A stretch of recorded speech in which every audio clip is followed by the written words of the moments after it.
Hello everyone, welcome to Smart Guru Learning. In today's video, we are going to learn about the disk and the washer method. To understand the disk method, we begin with a simple geometric idea. The volume of a solid can be found by adding the volumes of many thin disks. Consider a single disk with the radius and a very small thickness. The volume of this disk is equal to the area of its circular face multiplied by its thickness. Since the area of a circle is pi r square, the volume of one thin disk is pi r square times the thickness. By stacking infinitely many of these thin disks and summing their volumes, we obtain the exact volume of the solid. In calculus, this summation is represented using an integral. When a region is rotated about the x-axis, each cross-section perpendicular to the x-axis forms a disk. If the curve is defined by y equals f of x, then the radius of each disk is f of x and the thickness of each disk is dx. The volume of the solid is given by pi multiplied by the integral from x1 to x2 of f of x squared dx, where x1 and x2 are the bounds of integration. When a region is rotated about the y-axis, each cross-section perpendicular to the y-axis forms a disk. If the curve is written as x equals f of y, then the radius of each disk is f of y and the thickness is dy. The corresponding volume formula is pi multiplied by the integral from y1 to y2 of f of y squared dy, where y1 and y2 are the bounds of integration. Consider the function f of x equals the square root of x over the interval x equals 0 to x equals 4. This is the region we will rotate around the x-axis to form a solid. When this region is rotated around the x-axis, it forms a three-dimensional solid. The shape can be visualized as a stack of circular cross-sections perpendicular to the x-axis. To calculate the volume, we divide the solid into thin circular disks. Each disk has a radius equal to the function value f of x equals square root of x and the thickness dx. The volume of the solid is the sum of the volumes of these disks.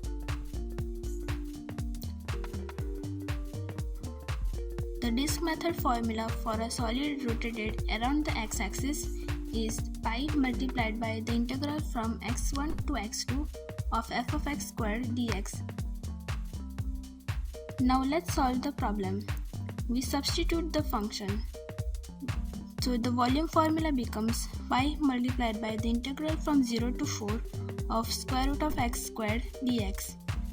After simplifying, we get pi multiplied by the integral from 0 to 4 of x dx. If we integrate it, we get x squared over 2 multiplied by pi. If we evaluate it from 0 to 4, we get pi multiplied by 16 over 2 minus 0, which gives us 8 pi. This is the volume of our solid.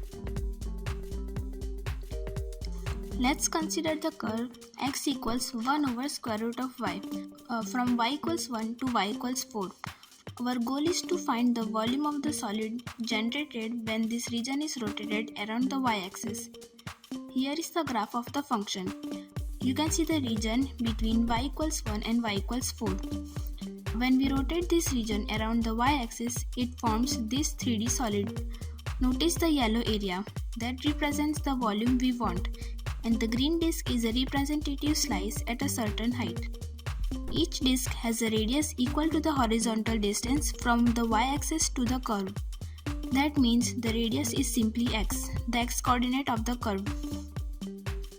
The disk method formula for rotation about the y-axis is pi multiplied by the integral from y1 to y2 of f of y squared dy, where f of y is the radius of the disk at the height pi. In our case, f of y equals 1 over square root of y and the bounds are 1 to 4. Plugging in the radius, we get pi multiplied by the integral from 1 to 4 of 1 over square root of y squared dy. Squaring the radius gives us 1 over y. So the integral simplifies to pi multiplied by the integral from 1 to 4 of 1 over y dy. If we integrate it, we get pi multiplied by the natural log of y evaluated from 1 to 4. If we evaluate the limits, we get the final answer to be pi multiplied by the natural log of 4. That is the volume of the solid. So by using the disk method for rotation around the y-axis, each horizontal slice adds up to form the total volume. It is very similar to the x-axis case.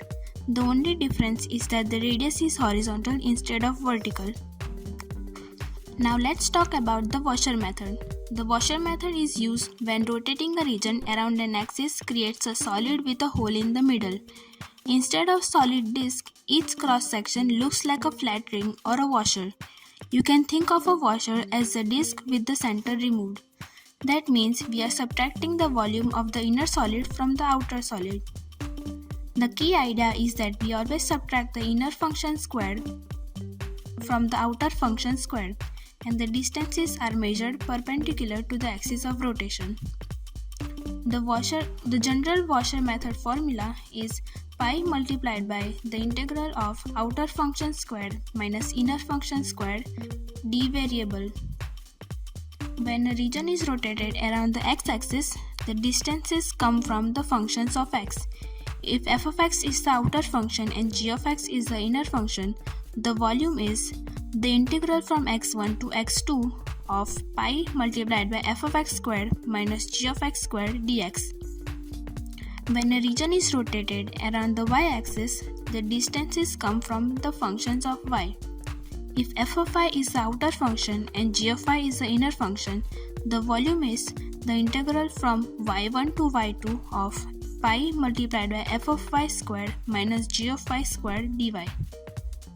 In the upcoming examples, we will draw the solids and clearly identify which function is the outer one and which is the inner one, so it is easy to apply the formula correctly. Here we have the functions y equals x squared and y equals 2x. We are revolving this region around the y-axis. A horizontal slice perpendicular to the y-axis forms a washer. Because we are rotating around the y-axis, the slices are horizontal.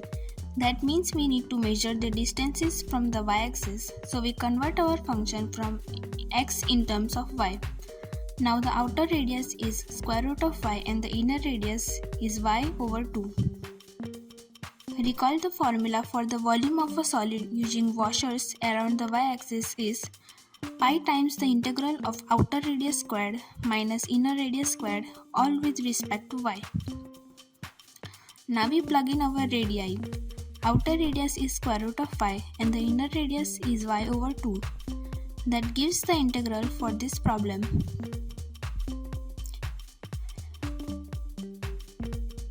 If we simplify the integral, we get pi times the integral from 0 to 4 of y minus y squared over 4 dy.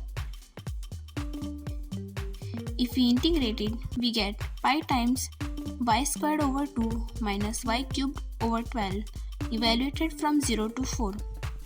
Our final answer is 8 pi over 3. This is the volume of the solid when rotated around the y-axis. In this example, we have the region bounded by y equals x, y equals 2 and x equals 0. We are rotating this region around the x-axis. When we rotate it, the 3D solid looks like this. Recall the volume formula for rotated around the x-axis is the integral from x1 to x2 of pi multiplied by f of x squared minus g of x squared dx. Here the outer region is y equals 2 and the inner region is x. When we plug in our radii, we get the integral from 0 to 2 of pi multiplied by 2 squared minus x squared dx. Simplifying it, we get the integral from 0 to 2 of pi multiplied by 4 minus x squared dx. After integrating, we get pi multiplied by 4x minus x cubed over 3, evaluated from 0 to 2. After solving it, we get 16 pi over 3. This is our final answer. This is the volume of the region when it is rotated around the x-axis. This completes the disk and the washer method. In the next video, we'll introduce the shell method. If this video was helpful, please like, share and subscribe for more calculus videos like this. Thanks for watching.